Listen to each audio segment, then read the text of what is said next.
On behalf of Antique Stock Broking, I welcome everyone to HPCL's 3Q FY21 earnings call.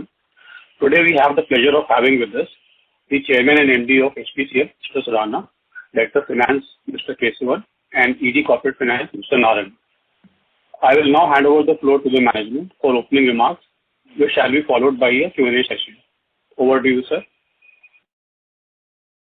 Yeah, good morning, everyone who has joined the call. Am I audible? Yes, sir, you are. Okay. So very good morning to everybody. And thanks for taking time to join this call on the Q3 results of HPCL. So initially, let me make some opening comments, and then probably I will be happy to respond to the queries which you may have or the clarification which you may desire to have. So we're starting with the general scenario that, as you are aware, that the international oil market faced the volatility in the year 2020,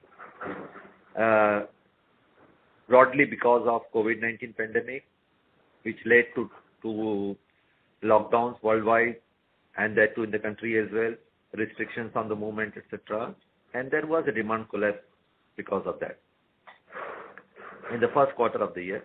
And subsequently, the relaxations were announced by various authorities, and the demand picked up. The demand pickup was sharper and V-shaped, as we have seen in the earlier quarters. And as a result, the demand of the petroleum products, which had collapsed to almost 50 to 60% in the first quarter, came to almost 85 to 90% in the second quarter. And as far as the third quarter is concerned, it is almost equivalent to what it was in the Q3 of the last year.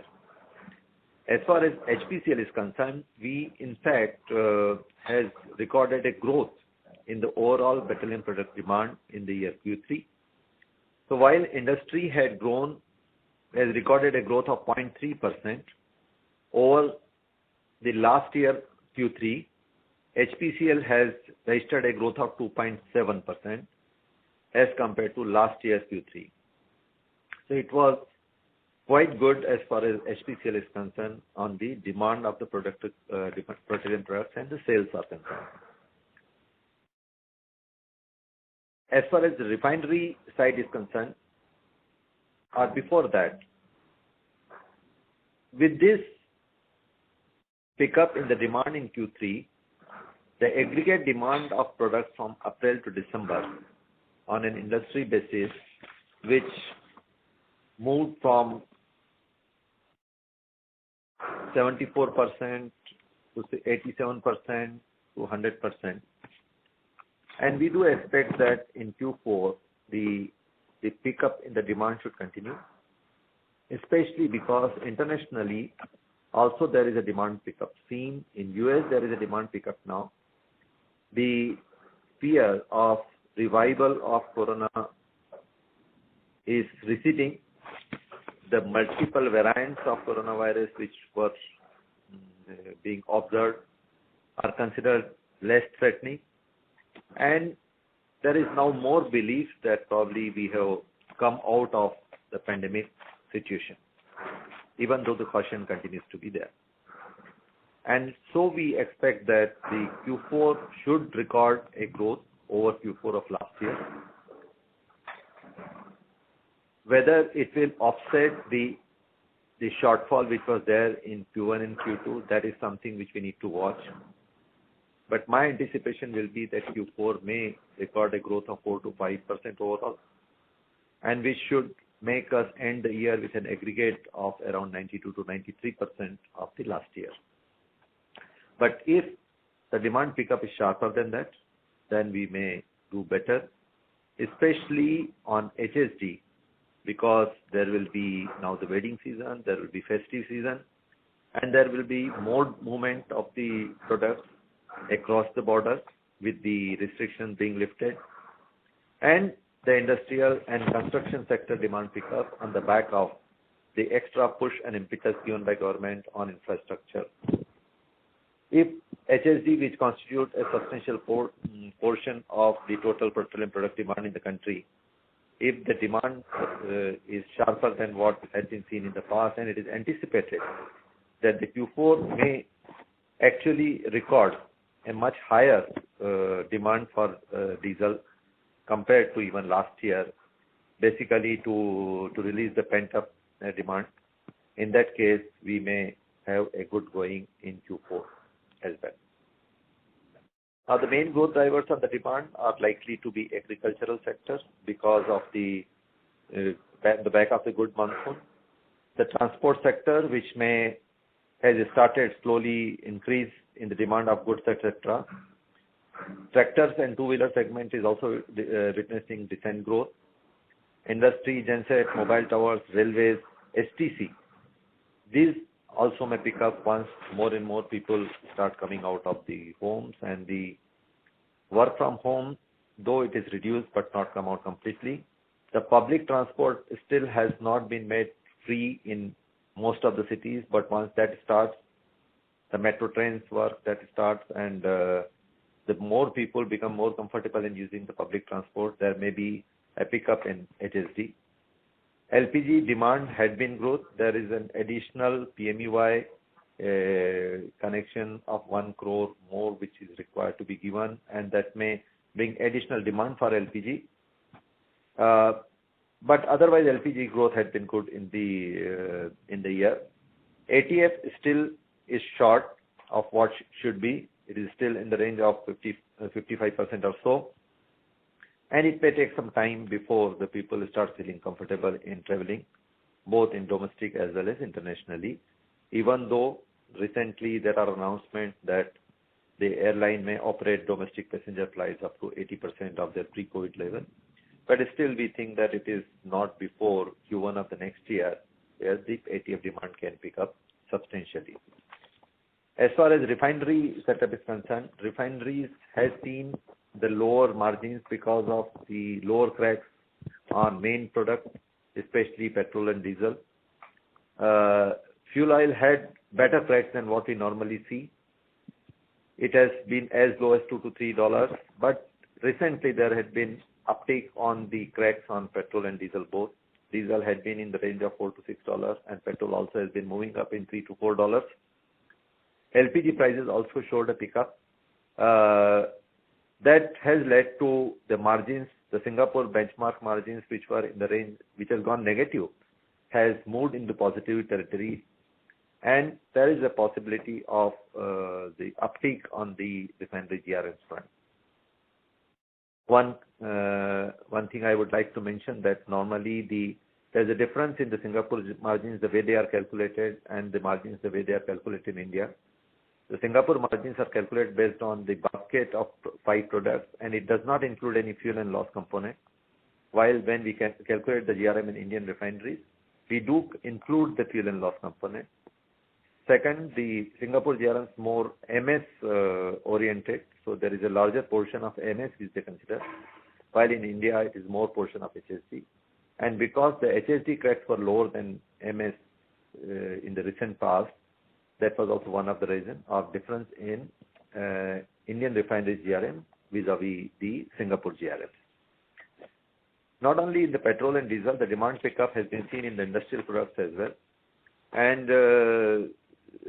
on bitumen, naphtha, lubricants, there was a good double-digit growth in these products. So that is a sign of industries coming back, the construction activities coming back, and it should only go further from here. So on the refinery fronts, because the spread had been so low, it can only go up. That's what I would assume. And on the demand front, definitely there is a positive sign. As far as the crude pricing is concerned, in recent time there had been a sharp increase. Today it is almost hovering around 59.60, and that is, in my opinion, is fundamentally because there is a sharper increase in demand and the recovery than what many had anticipated, especially after some fear of new variants of corona and the effectivity of vaccine. But now the vaccine program already in vogue in many countries successfully, and the fear of the new variants of coronavirus receding, there are more confidence in the demand revival. But on the supply side, the production cuts which some of the major producing countries had taken and which were supposed to get relaxed in January onwards had not happened. Additionally, one of the major producing country has taken 1 million barrel per day additional voluntary production cut. And so there is a mismatch between demand and supply, or at least there is a perceived mismatch between demand and supply, which is making the crude prices to spike. But my take is that going forward, the producing countries also would wish to bring in additional barrels, and their capacity already exists. The demand pickup is there, and so the demand supply should balance to somewhere between $50 to $60. Furthermore, the additional supply may come from the US shale producers, who always pitch in when the prices are hovering above 60. That should help in keeping the prices in a range which is more towards 50 to 60 rather than a spike. There may be momentary spikes, but does not appear to be a sustained one.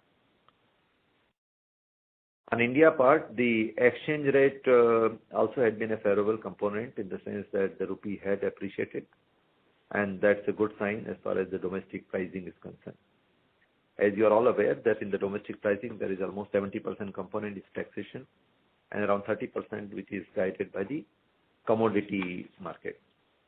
Coming back to HPCL, as far as HPCL is concerned, as already mentioned to you, that we recorded a very robust growth in the product sales. In domestic market, we recorded a growth of 2.7% compared to 0.3% by the industry. And we recorded a growth of almost 6.4% in petrol, 1.2% in diesel, 5.9% in LPG, 18% in bitumen, and around 14.5% in naphtha. So there has been a good going as far as marketing fronts are concerned.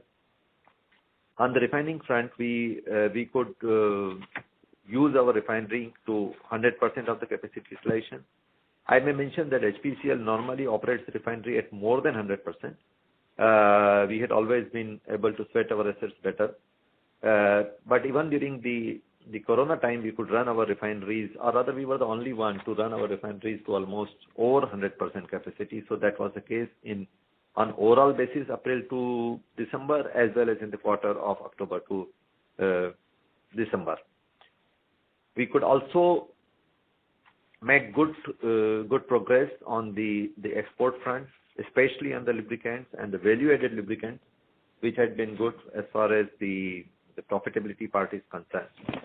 On the financial front, you are well aware of the results which were declared yesterday, that HPCL recorded almost 3 times growth in the profit after tax compared to last year on the quarter, and almost 193% growth in the profit when you consider the 9 months.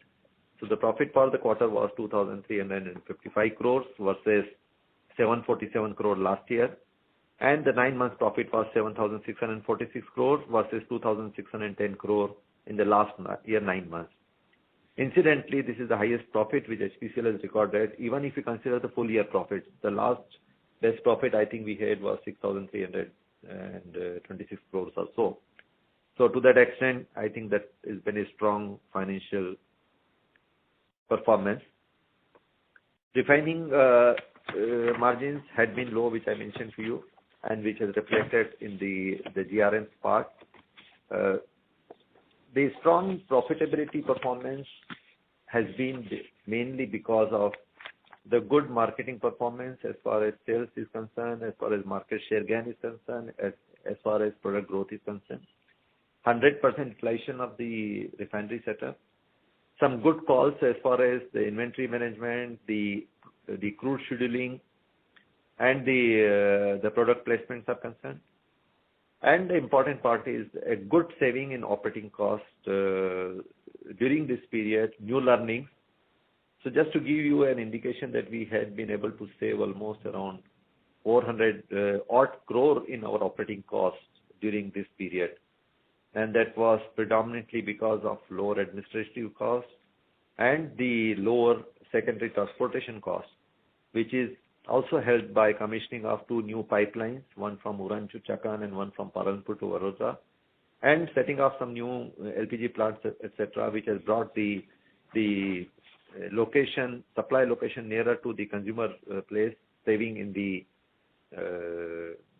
secondary transportation cost, and also additional LPG rakes, which you may be knowing that earlier we said that LPG have their own rakes for transportation of LPG, which leads to the saving in the cost, and also saving in the interest cost because of some good mix of foreign and domestic borrowing, and thanks to good creditworthiness of the company, where we had been able to command very competitive rates, and a good internal resource generation to ensure that in spite of the capex, we had been able to manage our borrowings within reasonable levels to have debt to equity ratio continue to maintain below 1. And also the subsidies, reimbursement, etc., which we get from government, there was a good move on that, where we have been receiving at a periodic level the money which we are supposed to get from the government. On the expansion fronts, in this year, we have commissioned so far already 1,543 new retail outlets, taking our total retail network to 18,019. We have commissioned 77 new LPG dealerships to take our LPG dealership to 6,160. This figure I am telling as of January. We have commissioned additional new 170 on 170 retail outlets. We have commissioned CNG dispensing facility. So now we are able to dispense CNG at 650 outlets, and we are adding more to that.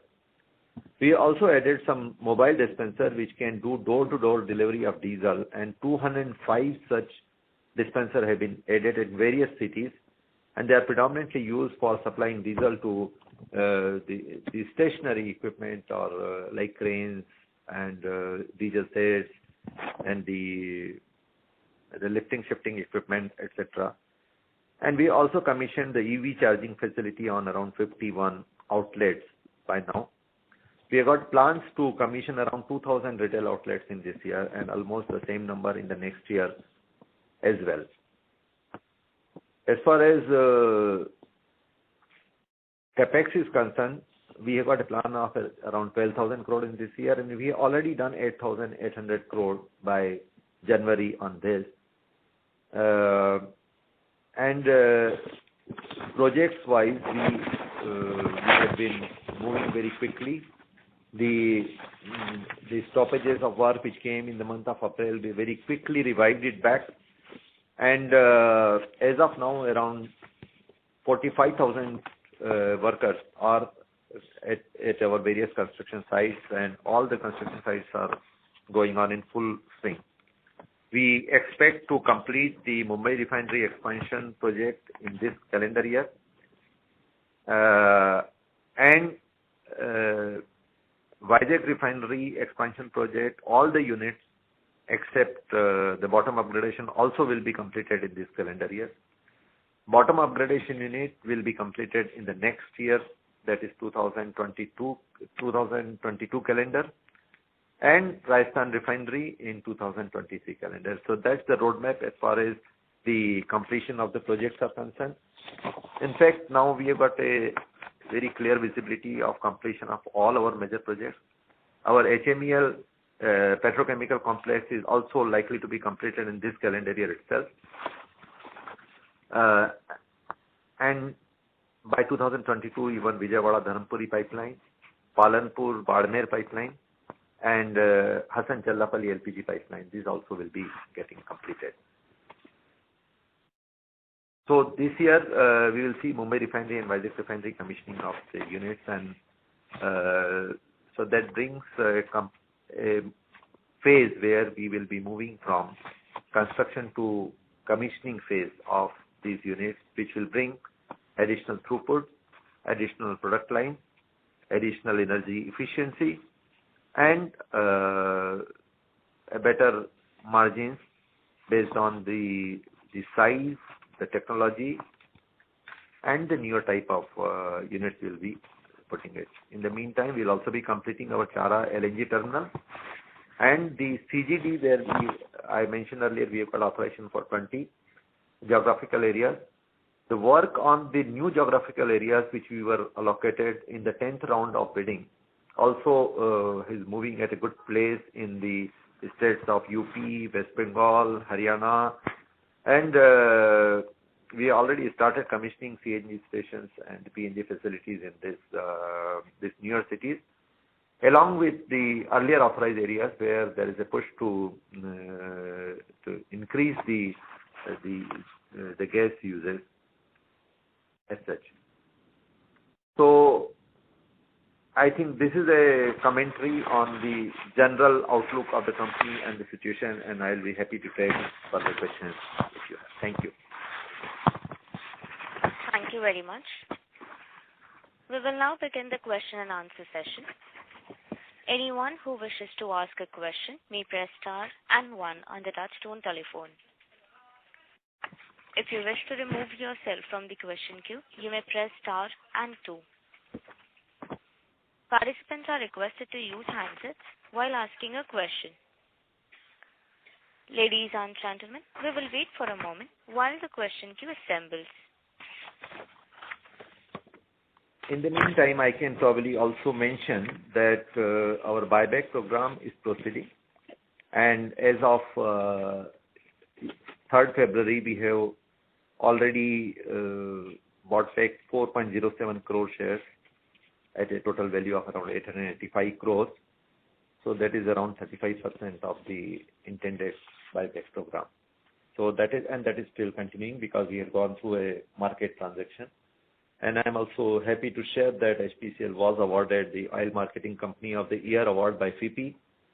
And the good news is that in last 5 years, 4 years, HPCL has got that award, recognizing that we have got a strong marketing setup.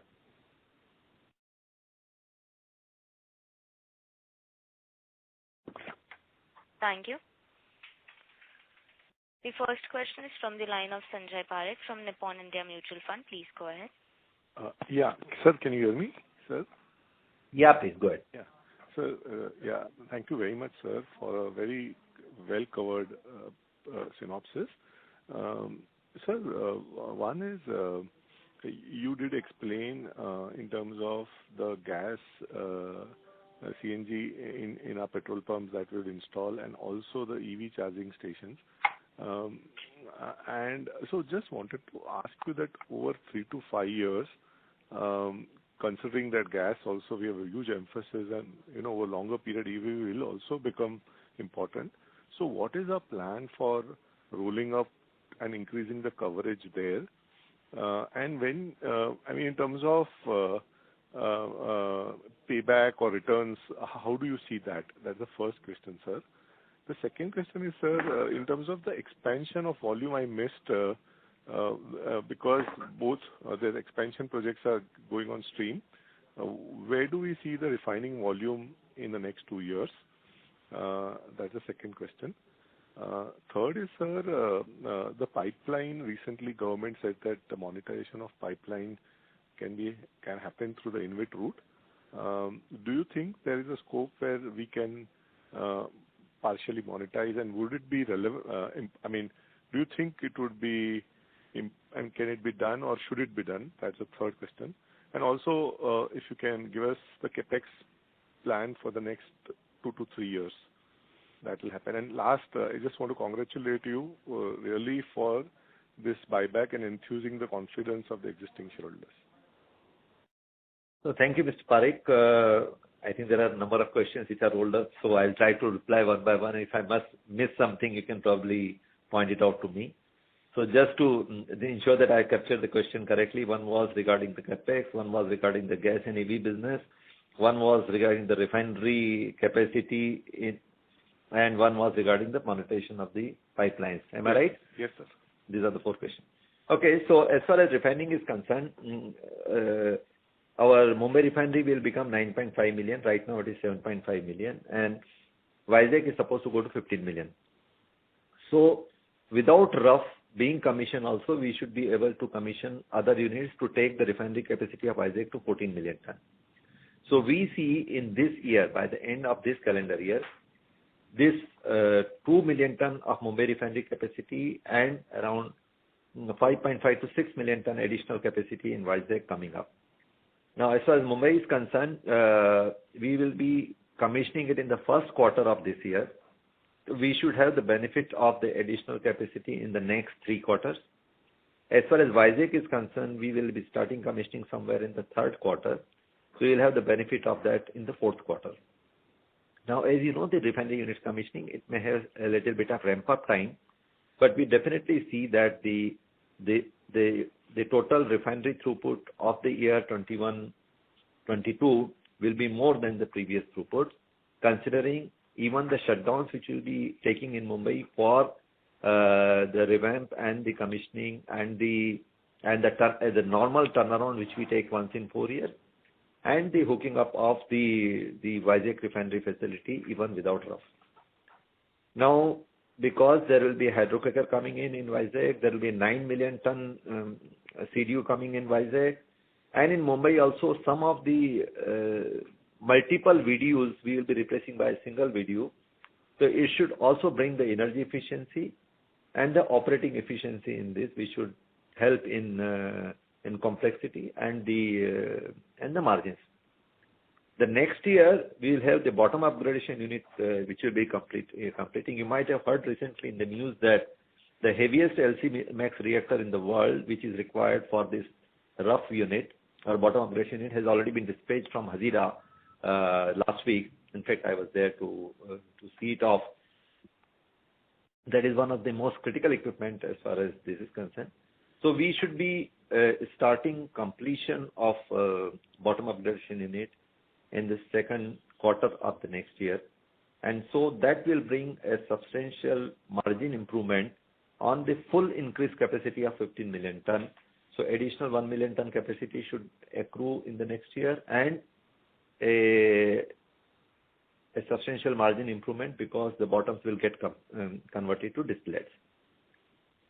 Now, incidentally, presently, because the fuel oil cracks are better and the diesel cracks are lower, so we are not substantially impacted by this phasing of these 2 units, and it also helps us to commission the units in sequentially, because one thing is the intermediate stream sequence. At the same time, when you are commissioning multiple units simultaneously, it is always good to phase out this without getting impacted of it. So we assume that the HPCL refining design capacity, which is 15.8 right now, will become 24.5, and we have got a HMEL capacity which is 11.3. So we will have 35.8 million ton of refining capacity by the end of the next year. In 2023, we will be adding 9 million ton of Rajasthan refinery. So that should bring it to around 44-45 million ton of refining capacity overall, compared to around 40 million ton of product which we are selling right now. And by the time it gets commissioned, our marketing will be more than 45 million ton. So we will still always be behind the marketing capacity. And not to say that when we say 45 million ton of refining capacity, out of that in Rajasthan around 2.2 million ton is petrochemical, and there will be normally a fuel and loss. So actual product, when you say 45 million ton capacity, actually you will be having the products of 40 million ton or so. And so we will always be in our refining capacity will have a gap of around 5 to 7 million tons as far as the marketing setup is concerned.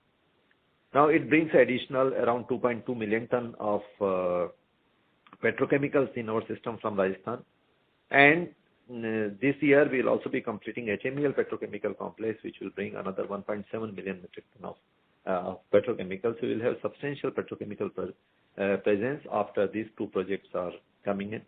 I may mention that Rajasthan Refinery will have around 25% of petrochemical intensity, which is one of the highest in the country, or even considering a refinery and petrochemical integrated complex. And that complex will be coming with the petrochemical right from start, unlike the other refineries where the refineries were commissioned first and then the petrochemical.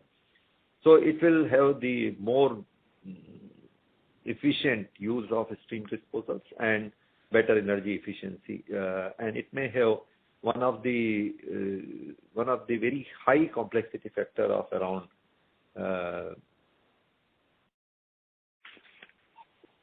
more than I think 17 or so. So that is one good part, and this project will also add to the Nelson intensity factor of both of our existing refineries, and both the refineries will have the complexity factor in double digits. Sure. So this is as far as the refinery is concerned. As far as gas is concerned, so right now our portfolio of gas is, they include a 5 million metric ton of LNG gasification terminal. We already have 20 geographical areas in 9 states as far as CGD authorization is concerned. We will have the facility to dispense CNG for almost most of our outlets, subject to the space and the safety part of it. But otherwise, we'll have the possibility of putting up the CNG facility at most of outlets, which is 18,000 right now. And we'll be adding another 2,000 next year, so we'll have around 20,000 outlets. We are also a part of 2 cross-country pipelines where we got 11% stake for transportation. And so we can assume that we will have a portfolio of around 5 million metric ton of LNG in the system, which will almost be at 10% of our marketing volumes. Now, parallel to that, in the new age thing, there is another component is ethanol, where I think you may be knowing that HPCL is the only company who has got the ethanol producing facilities, and that is a 1G ethanol, and where we produce ethanol which is used for blending with petrol. And we also issued recently around 100 and odd LOIs for converting the biogas, production of biogas by the private entrepreneurs, where we have got an offtake arrangement. So in various cities, that is good for the environment, that is good for for us, because the CBG is not a part of the PNGRB authorization, and we have got a assured offtake of CBG on that. Additionally, recently government also announced the production of ethanol from the surplus food grain and the damaged food grain. And HPCL will also be setting up some plants which have got the good returns also, and the cost of the plants is not much high. In addition to one plant for 2G ethanol from the agri waste, which we are trying to set up in Bhattingam. So as far as EV is concerned, presently we have got EV charging facilities at 51 stations. We have got some memorandum of understanding from some of the collaborators on that. We have got the facility for both the swapping as well as charging, and we also pioneered some of the things with some startups where they have came out with a special type of vehicles which are as part of it, which is used by us also. For example, one of the startup which we were working had devised a LPG delivery autos which are electric driven, and especially made with the setup which is ideally suited for LPG cylinder deliveries. So we also got some working with some of the startups. In fact, we are working with around 25 startups on various things, which includes the product, which includes the IT facilities, etc. And we will be working on this more depending on as the demand develops and the popularity of the vehicles comes into picture. As far as capex is concerned, we have a plan of spending 12,000 crore in this year and maybe around 14,000 crore next year. And as I mentioned to you, that out of that 8,000 crore we have already spent, 8,800 crore we already spent by January of this year CapEx. And this will also be bringing some of the projects online now. And depending on the threshold IRR and the profitability, we envisage future projects. And so the current lot of projects will be now slowly tapering and their expenditure, because they'll be coming more and more to completion. And after the completion of the bottom augmentation, the Rajasthan Refinery project, out of the current projects will be running, which is a separate joint venture company. And if there are no new projects, which we will be looking at it, and then that will be coming into picture. As far as monetization of pipelines is concerned, HPCL has got around 3,700 kilometers of pipelines in operation as of today, and we are also constructing another 1,600 kilometers of pipelines. Now, most of our pipelines are some way have got connectivity to our refinery, so they get used for refinery vacation in the most safe, environment friendly, and the economic, cost effective manner, and they are the important part of our operations. Also, all these pipelines have been operating very efficiently, and on Solomon benchmarking index, our refinery in many parameters comes under quartile 1. Now, pipelines I'm talking about. Now, we will always see that if there is a better value can be created and there are options, we will always review that. But because announcement has just been made, it is early to comment. We need to evaluate the total thing. And unlike a facility like, let's say, a port or a road where the person who creates the facility, he doesn't use it for future, but in our case, we will also be using the pipeline. So we need to evaluate that part as far as the money which we generate by monetizing versus the operating costs which we incur in future for use of those pipelines and etc. and the taxation angles, and so that it needs some work to review various options, and we will see that whether it creates better value than what it is right now by any other options, and then we can always look at that option. It is a strength of HPCL, there is no doubt about it. We got a second largest cross-country pipeline network for products, and we will definitely review it, what is the better value creation for that. Thank you. I think, does it answer your question, Sanjay? No, sir, very, very comprehensive. Thank you very much. It was very well done. Thank you. Thank you. Thank you. Ladies and gentlemen, in order to ensure that the management is able to address questions from all participants, please limit your question to 2 per participant. If you have a follow-up question, you may rejoin the queue. The next question is from the line of Aishwarya Agarwal from Nippon India. Please go ahead. Thank you very much. So just to follow on the previous question, for 14,000 crores of the capex next year. So what is the allocation of that 14,000 among the major projects? And the second is Rajasthan Refinery. So that capex of Rajasthan Refinery is part of this 14,000, or that will be separate? And plus, is there any further capex in the HMEL? So that is it, sir. So as far as the 14,000 crore capex is concerned, it includes the equity contribution which we need from HPCL for Rajasthan Refinery. So that's first part of it. The Rajasthan Refinery, the debt component will be on the Rajasthan Refinery balance sheet, but equity component which need to go from HPCL is a part of these 14,000 crore. That's number one. As far as the overall broader capex plan is concerned, so in this will be around 5,000 crore for marketing and around 5,500 crore for refinery and R&D, and balance for our JVCs and subsidiaries. That will be the broader classification.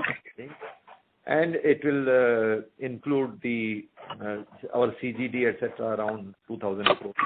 CGD network also will be the capex. As far as what was the third question? These are the two, I think. HMEL.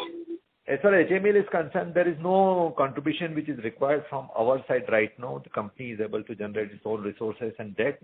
So right now we are not contributing any further equity for any of their capex. And after completion of this petrochemical project, right now, apart from the normal running capex, we are not emphasizing a new project for them right now. Sure, sir. That is very helpful. Just one more question in this, that this Rajasthan refinery, so what is the approx project cost and how much equity contribution we will be doing and how long it will flow through? I mean, how many years this capex will continue? So we are planning to complete the refinery by 2023, and we own 74% in that, and that equity ratio is 2:1. So that's the broader. Sure. And sir, the total project cost and how the amount will flow through over the period of project from now to 23? So the total project cost which was approved was 43,000 crores, which was based on a February 2017 base. So normally in these projects, when we have placed all the orders and all, we will take one update of the cost based on the after having all the placed orders. And so as of now, the approved cost is 43,000 crores. So in that, the equity component was 10,000 crores. And out of that,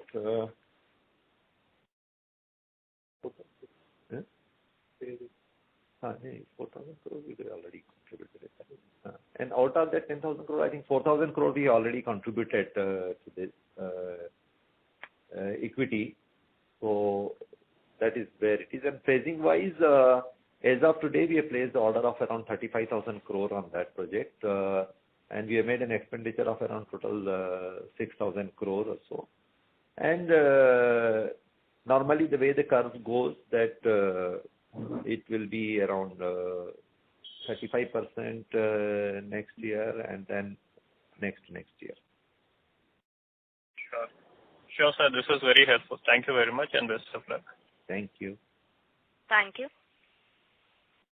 The next question is from the line of Probal Sen from Centrum Broking. Please go ahead. Thank you for the opportunity, sir. Two questions. One, with respect to the Rajasthan refinery, any clarity you can give us in terms of the crude mix that will be used? And this is a broader question on the refining space. You're obviously in the midst of a material expansion and upgradation of all of your refineries. But looking at the way the refining cycle is, what sort of improvement do you actually need in major product spreads for any of for these expansions to actually start making money? I mean, I know that you look at it from a decade perspective, and obviously this might be short term. But any idea that, for let's say diesel spreads or gasoline spreads, what sort of levels do they need to come back for these refineries to start making money and, start justifying the investment on all of these? Those were the two parts, and I have one more question, sir, which I can maybe ask later. Okay.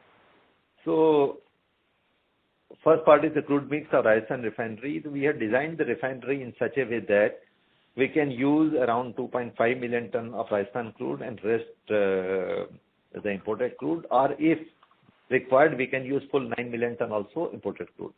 So there is a possibility of using multiple crude, which Rajasthan crude, because it is a very, very heavy type of crude. Mm-hmm. So we have designed to use around 2.5 million tons. And this way we ensure that there is no redundancy in the capex, because to process Rajasthan crude we need certain type of units, and to process other type of crude we may need certain other things. So we have designed such a way that we can use Rajasthan crude to certain extent without having any capital redundancy on that. So that's one part of it. Okay. The second part of it is, as far as the refining total outlook is concerned, the refinery spread in last year has been low, and it can only go up. So, if I may say so, there could not have been better time to complete this refinery expansion project and come in a time when the refinery setup will start, refinery margin will start looking up. So this may be a bit of incidental, but as far as HPCL is concerned, it could not have been better time for us to do these projects when the borrowing cost was low, when the margins are low to take this revamp, etc., and pitch at a time when the margins are started looking up. And on the back of a capital cost being low. That's one part. Second part is that all said and done, a broader contour may be that the fossil fuel has got an issue or something like that. But the fact remains that in a country like India, the demand of the fossil fuel will continue to be there for at least a decade or more. And as I mentioned earlier, that as far as HPCL is concerned, even if there is no growth, zero growth for next 10 years, then also we will be short of the refining capacity even after expansion. So to that extent, we are well placed. But the third part of it is that this new expansion and the refinery at Rajasthan brings another portfolio of petrochemical to us. So we will have a petrochemical portfolio of around 5 million ton along with our joint venture refinery of HMEL and us. And if tomorrow, if MRPL also is getting integrated with us, we'll have substantial say in the petrochemical market. In addition to that, what we have done is, as you know, we have evolved in our refinery setup from a small capacity to bigger capacity through various expansion and bottlenecking.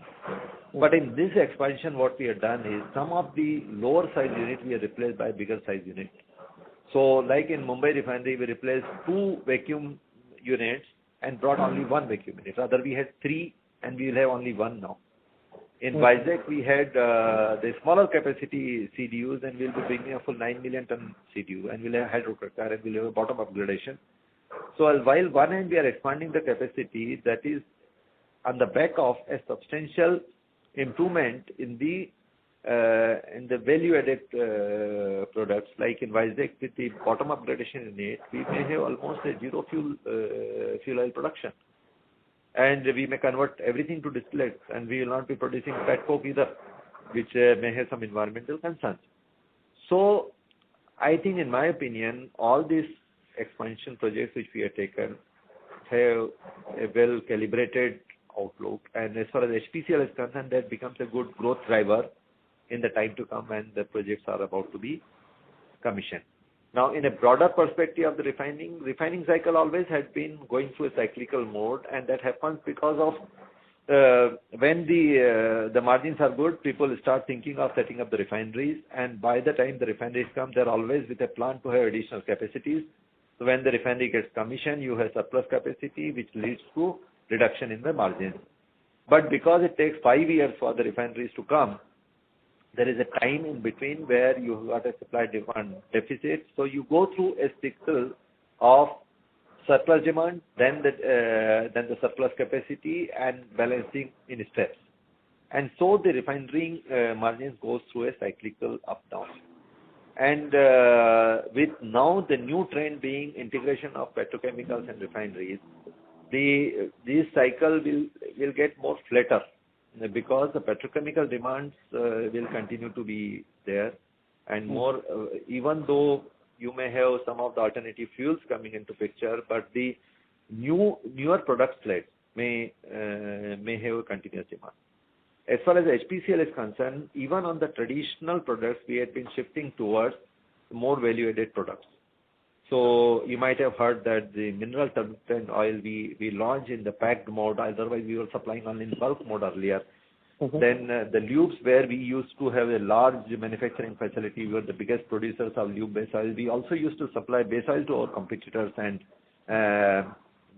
in addition to value-added products, but we had been converting most of our base oils to now the value-added products. And maybe after consuming and saturating the Indian requirement, we had looked abroad, and we are supplying lube to 14 countries right now. The last year and in this 9 months also, we had been the biggest exporter of the lubricants among the OMCs. We exported around 11,500 ton of lubricants in these 9 months, in addition to around 20,000 ton of other industrial products. And I'm not talking of the products which are required to be exported just because of non-disposal like fuel oil or naphtha, but I'm talking about the value-added products. Okay. So we think that refinery margins can only go up from here, and our expansion projects are well poised, and it brings us additional product slate, better efficiency, better energy efficiency, and better distillate yields. And I think we should be able to generate resources and money out of that. Thank you, sir, for that comprehensive answer. One small question, if I may. With respect to the gas business, the Chhara terminal that you mentioned, if you can please refresh us in terms of you are looking at completion of that terminal by CY22, if I'm not mistaken, and what is the status of offtake contracts for the same? Is it going to be all internally consumed, or are we looking to sell it to third-party business? That's the last question. So we are looking for completion of that LNG terminal in 22 and maybe may not be Q1. I think you mentioned Q1. Q1. No, I said CY22 is when we are looking to complete it, right? We are looking for CY22. Yes, we are looking. Okay. Maybe the last quarter of 22. That is what I think will be more realistic. Right. As far as the offtake is concerned, yes, HPCL itself has got a big portfolio of, has a big portfolio of gas, apart from our own captive consumption in all our refineries. Right. So, right now, we have not really seriously looked at the arrangement with others also, because we predominantly set up for our own consumption, but we can look into it. It is all ultimately a business, so which makes a better sense. We may have swap contracts, we may have the collaborative efforts, we may have our self-consumption. All combinations are possible, because we have got the consumption centers in different parts of the country, and we may always have some sort of arrangement where we give it at one place and take it to some other place from somewhere. So what I understand is that you don't really need to have offtake for third parties for the terminal's viability. You have enough demand internally at both your downstream facilities and your new gas consumption due to CGD plant. So there are two different elements to what you are saying. One thing is whether we need or not need is one part of it. Mm-hmm. Second thing is there is a gas business, there is a LNG gasification business. Right. And both also can be seen separately to give better value overall. Sure. Okay. All right, sir. Thank you so much for your time. Have a nice day. Thank you. Thank you. Ladies and gentlemen, requested to please limit your questions to 2 per participant. If you have a follow-up question, you may rejoin the queue. The next question is from the line of Anubhav Agarwal from Credit Suisse. Please go ahead. Yeah, hi sir. A couple of questions. One is, you mentioned currently 650 outlets out of 18,000 you are supplying CNG. Let's say, in the best case, when almost 100% integration happens, what kind of EBITDA can be added to HPCL once that happens? So right now we are not declaring the stream-wise EBITDA, so it won't be possible for me to tell you that part. But I can safely say that there are 2 elements to CNG business, rather 3 elements to CNG business. One thing is the gasification. Second is the supply of CNG from our outlet where we are not the CGD entity. And third part of it is we supplying in the area where we ourselves are the CGD entity. And we have got the combination of all the 3 available to us. And so there are different value accretion which happens on all the 3 elements. The maximum happens when you are the CGD entity and outlet is also yours. So in 20 geographical areas, as I mentioned to you, we will be the CGD entity. We will have our outlets also. In addition, we can also supply it from the outlets of somebody else. Now, the profit distribution between a CGD entity and the outlet is a matter of negotiation between the 2, and that may have the variant over a period of time. But CGD is a good and upcoming business, and we'll have a reasonable contribution from this business in our future business.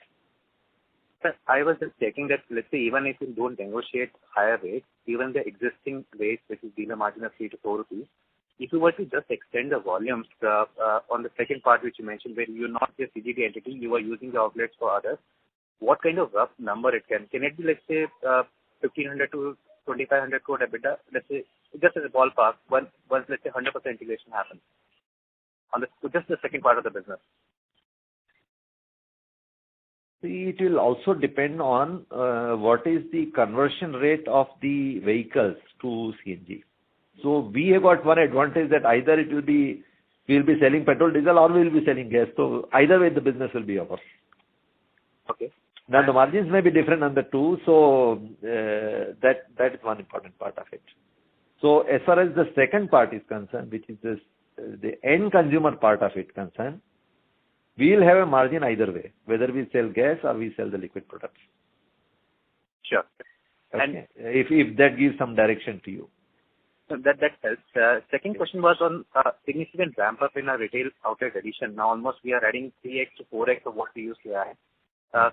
Couple of questions here. One, what is the difference in throughput between when you have a retail outlet which is in rural India versus non-rural? So is it like 2x difference, or how is it like rural is half of urban, or can you give some idea there?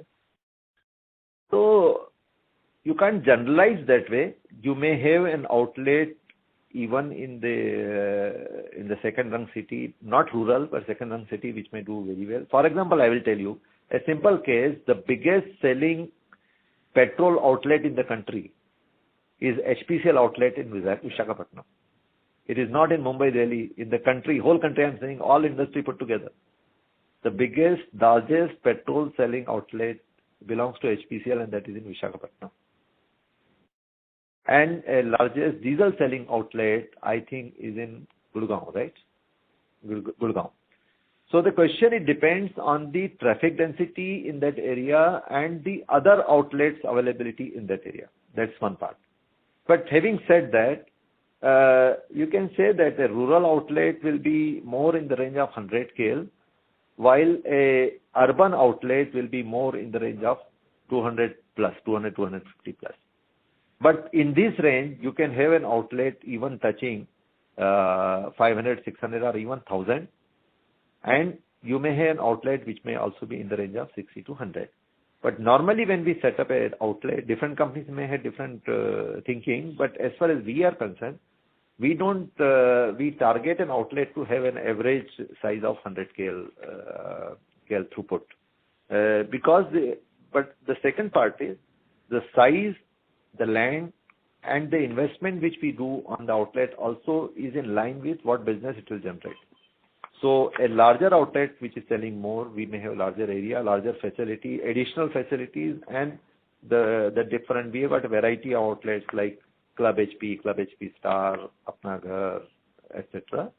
So depending on that, you might have seen the look and feel. We have got different formats available, and that decides. Now, having said that, in the current time, we have seen that the rural outlets and the second-run cities are also coming up very quickly in terms of requirements, and the urban cities, because of the land, etc., they are getting saturated. So there is substantial business which is generating from the rural and the second-run cities. And during Corona time, in fact, the restrictions were more in the urban cities, so volume percentage was more in the rural sector. That helps. Just one last clarity on this. So ROIC on this incremental, when you ramped up significant addition on the retail outlet, ROIC, incremental ROIC is still largely similar to what you were making here, or is it lower? So we have got a threshold limit which we set up an outlet. We have got a software to decide that whether it is worth putting an outlet or not, number one. We takes into consideration the traffic density, the GDP, the local per capita income, the competitors' outlets available, etc. The location advantages, and based on that we decide that what volume and what potential it generates. And then we have got an investment policy that we invest only if certain minimum amount we are generation is there. And third parties, now we have got two things. One is a dealer-owned outlet and a company-owned outlet. In dealer-owned outlet, the money is put by the dealer. So there, ours is only to the extent of the dispensing pump and the tankages. And for that also there is certain money which the dealer is supposed to pay. So as far as ROIC is concerned, two parts. With the increased demand of the fuel, the ROIC increases because from the same facility you dispense more. And so it goes through a cycle. In the initial, when you set up a petrol pump, there will be lesser throughput, and as it establishes, it goes further. So the ROIC on an outlet increases over a period of time. Thank you. The next question is from the line of Aditya Suresh from Macquarie Group. Please go ahead. So thank you for the comprehensive presentation.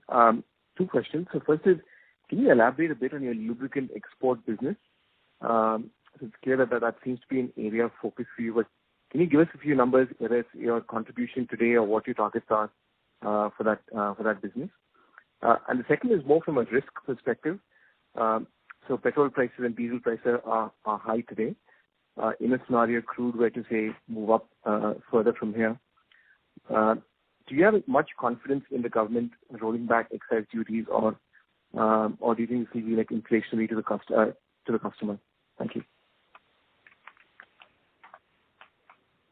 So as far as the lube export business is concerned, yes, it is a focus area without any doubt, and that's why we have set up a subsidiary company in Dubai. I think I mentioned in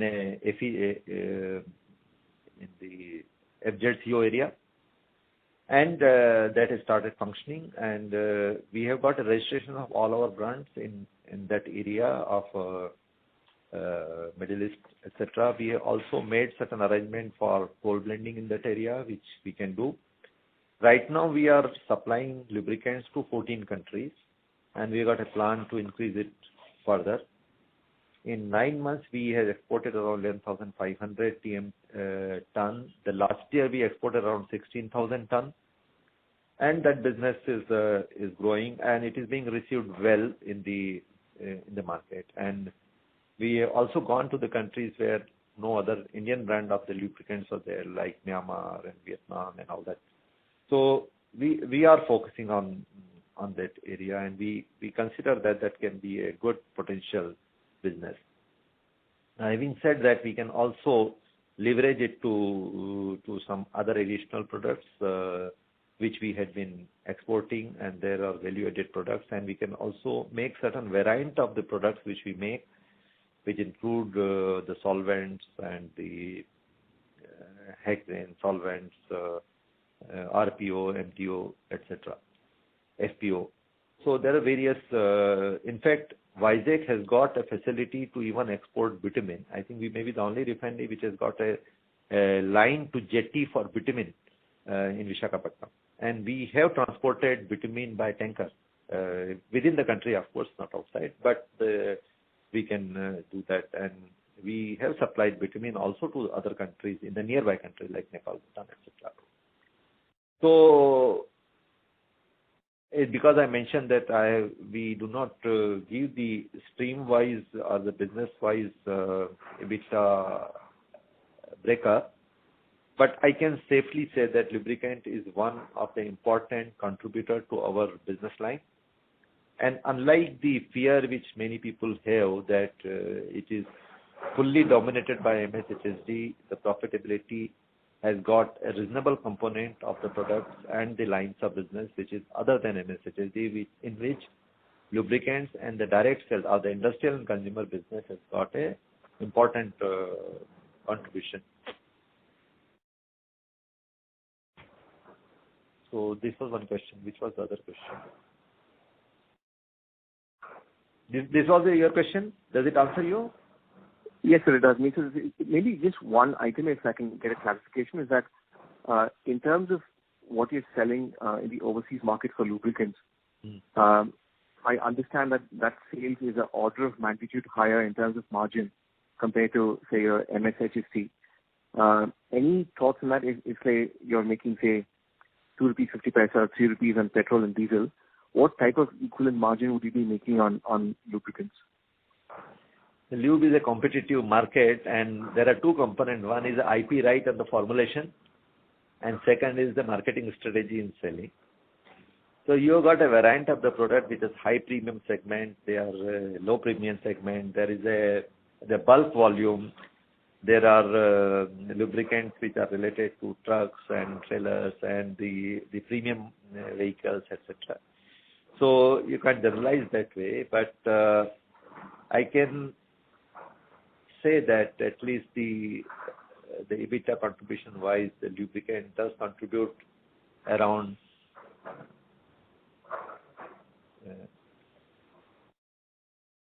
around 10 to 15% of our profitability. Thank you. Thank you. The next question is from the line of Avadut Sabnis from InCred Capital. Please go ahead.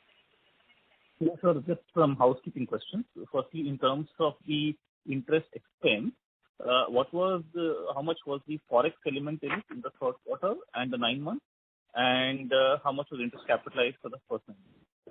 That's the first question. Second is if you could give the government subsidy dues as on December 2020, and lastly, if you could give some explanation of the sharp jump in staff costs in the second quarter. How much was if there was any non-recurring item in that? Thank you. As far as subsidy is concerned, I think as of March we had an outstanding of around 8,000 crore and it has come down to around 4,000 crore. So in that, something new get added, something passed. So as of today, the net outstanding is only 4,000 crore, which was around 8,000 crore as of 31st March, and it has been coming down continuously. And offset the subsidy element had been very, very small because both on kerosene and LPG, there was hardly any subsidy element. Now, as far as the interest cost is concerned, the total interest cost in this quarter was around 127 crore, and in the 9 months was around 709 crore. And if I compare the previous 9 months and the quarter, so this quarter interest cost is 127 crore versus 252 crore last year. And in this 9 months, the interest cost is 709 crore versus 744 crore last year. And the total debt element as of now is around 30,600 crore, which was around 40,000 crore as of March. Of course, there was in the margin there will be some element of short-term borrowing also. So overall, the debt management is okay. Now, out of that, the distribution between foreign component, local component, I can give you in a while. Do you have ready-made available with you? So foreign forex gain. I didn't mean how much is foreign debt and. Okay, foreign exchange gain. Okay, I'm sorry then. So foreign exchange gain was 297 crore in this quarter, vis-a-vis 82 crore last year. And in the 9 months, we have got a foreign exchange gain of 870 crore versus 101 crore last year. This is whatever included in interest cost. I'm asking what is included in interest cost. The adjustment of forex in the interest cost.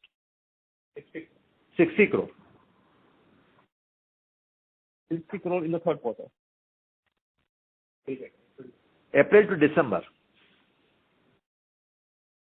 April to December, 60 crore is the forex gain included in interest cost. Yes. And sir, what was the interest capitalized in the first 9 months? 500. Around 500 crore. Okay. And sir, lastly, if you could give any explanation on the staff cost in second quarter.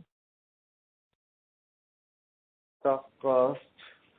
It moved from 8,800 plus to some 1,000 in just the second quarter. So manpower cost in the third quarter would be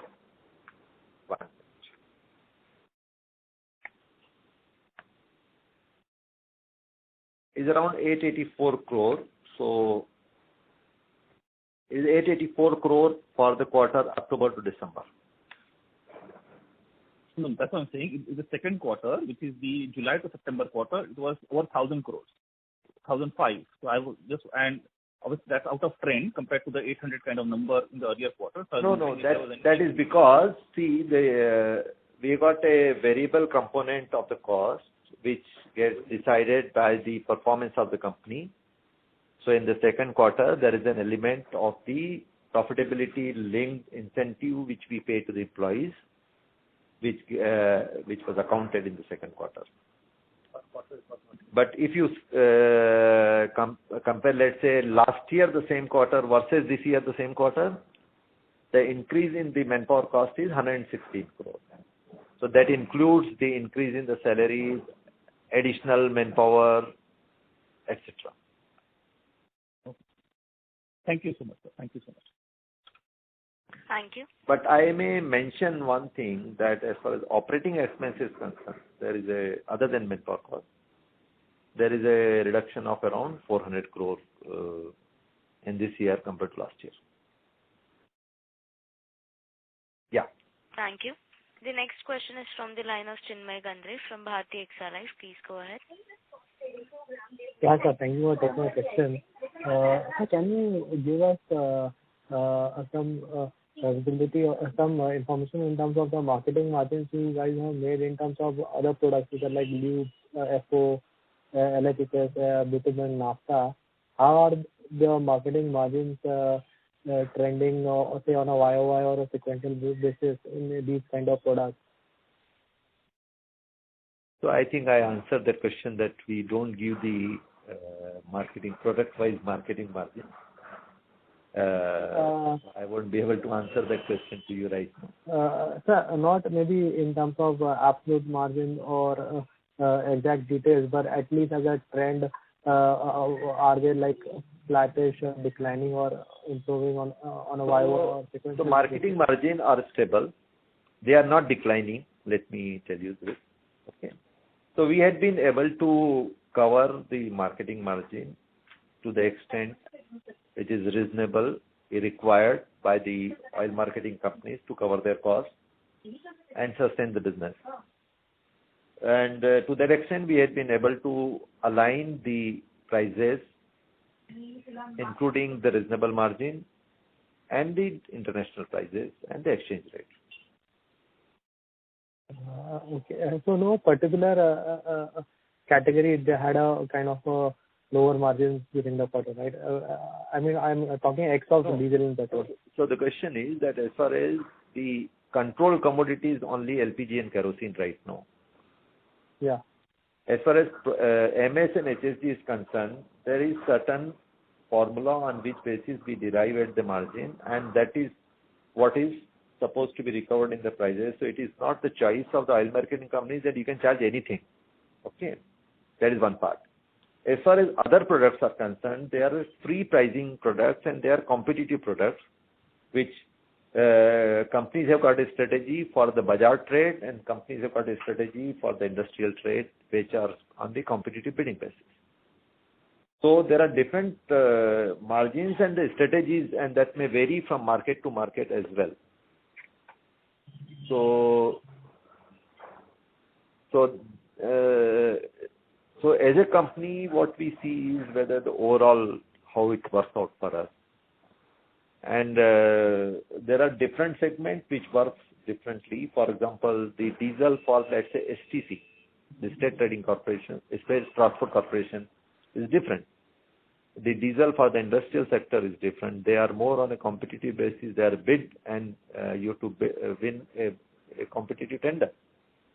While the petrol and diesel retail sector, we have got a formula-based pricing, which more or less all the companies follow for deriving at the consumer costs, deriving from the international prices.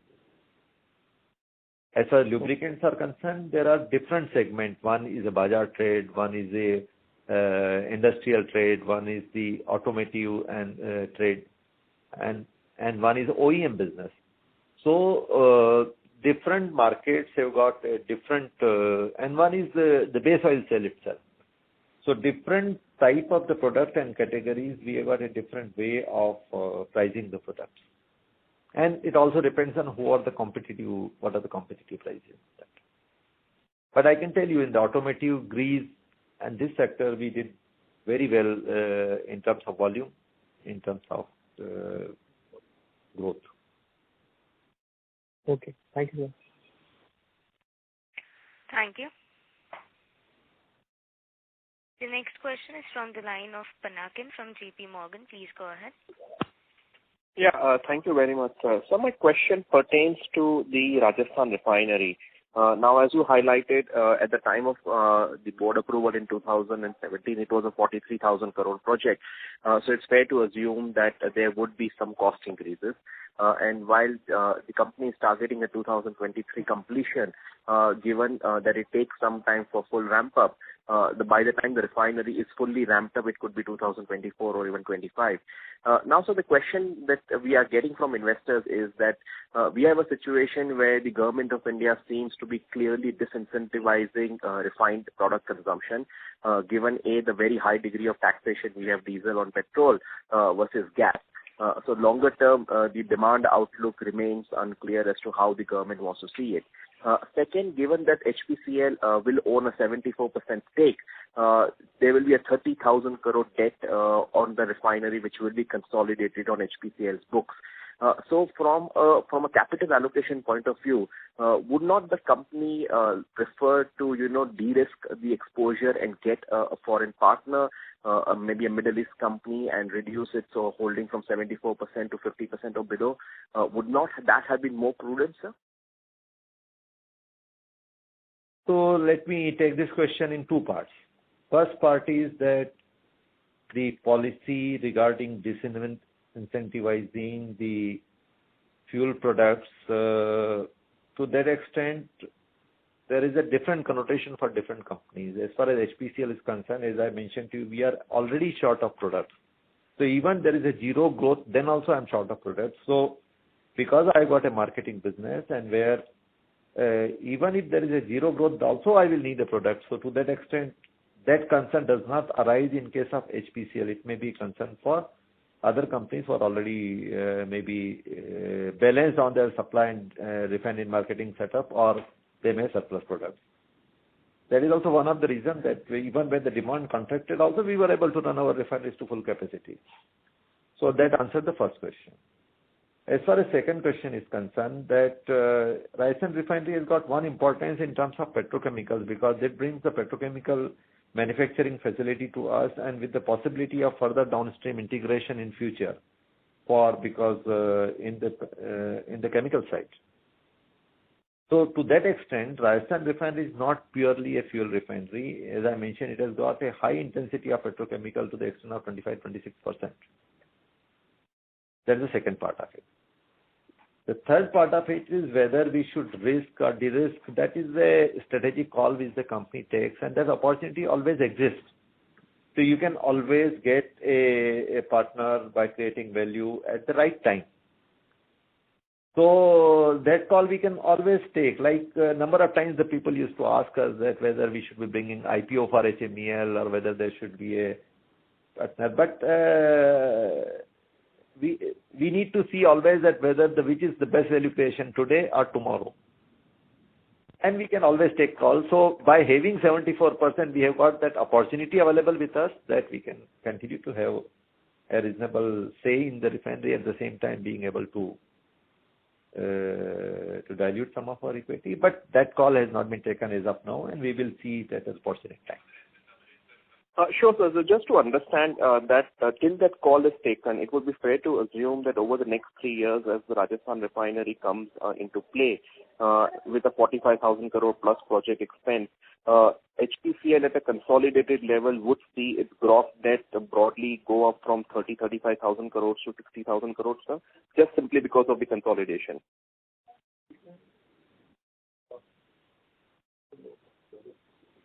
No, because that we are not, that is an independent loan on that balance sheet. So it doesn't get consolidated to our balance sheet as far as the loan is concerned. We are not assured that from our side. I understand, sir, but HPCL will have majority 74% ownership. Yes, that's correct. Understood, sir. Thank you very much. Thank you. Ladies and gentlemen, this will be the last question, which is from the line of Sabri Hazarika from Emkay Global. Please go ahead. Yeah, good afternoon, sir. I have two questions. The first one is relating to the announcement which... तुम्ही ज्या व्यक्तीशी बोलत आहात त्याने तुमच्या कॉलला होल्डवर ठेवला आहे. कृपया लाईनवरच राहा. The person you are speaking with has put your call on hold. Hello, can you hear me? Yeah. So the first question is relating to the announcement the finance minister made regarding the pipeline business. So they have so she has specifically mentioned HPCL's name. So is it up to the company to decide whether they want to go for it, or is it is this some sort of a compulsory kind of a thing that you have to go for this pipeline? Is it? And secondly, what would be the value of your pipeline asset, whether it's a replacement cost value or the book value of the pipeline if it's correct?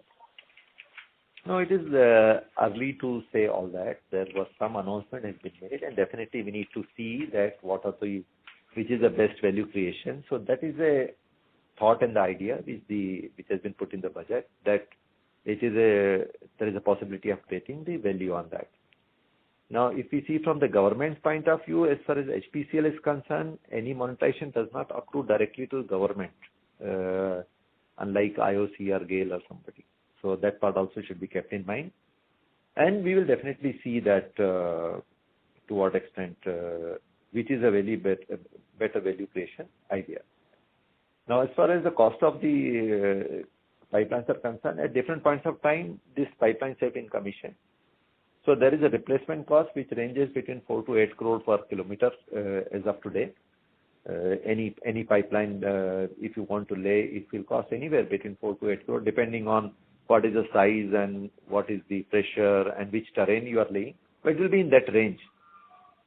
And what value it is created depending on the which sector you are running and what volume you are running. So this will be a combination of that which will decide the value of this. Right. So this finance minister announcement is more like an advice kind of thing rather than a dictate as such. Is it right? The budget gives an intent, and then subsequently the modalities have to be worked out. Right. Okay. And so the budget gives the intention of the government and the policy direction, and then the implementation of that always need to have the details of the modalities to be worked out. Right. So thank you so much. And just one last question. This is regarding the Rajasthan refinery. So like you said, it will be a heavily petrochemical integrated refinery. So any ballpark profitability estimates or GRM estimates or hurdle rate, anything of that sort, would you like to give at this point of time? So because the refinery GRMs had been going up and out, but I can tell you this will have one of the best GRMs in the country. Right, because one of the very high complexity factor and one of the best GRMs in the country. That much I can tell you. Could it be near the $20 range?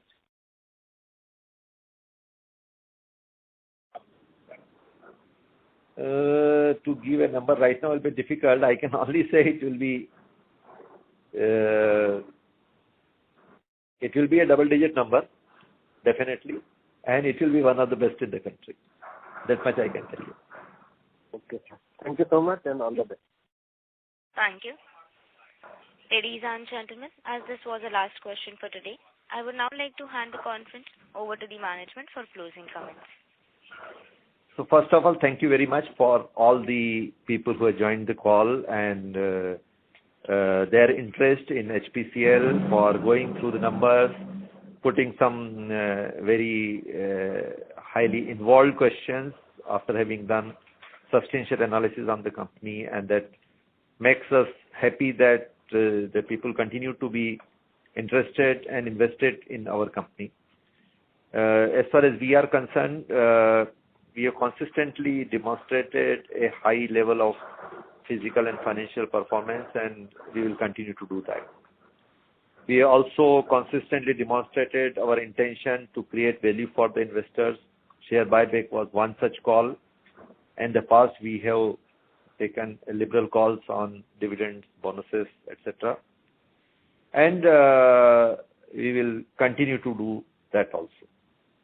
As far as the company is concerned, the profile of the company will be quite different in next 1 to 2 years based on our fructification of all our projects and the additional product lines in terms of gas, in terms of petrochemical, in terms of value-added products, which will be the future growth drivers for the company, which should sustain the good performance in the past. So with these few comments, I thank you once again, everybody, and wish you all a happy new year as well, because in this year we are meeting for the first time. And while the corona is receding now, and we should have a better year, but at the same time take care and stay safe. Thank you so much.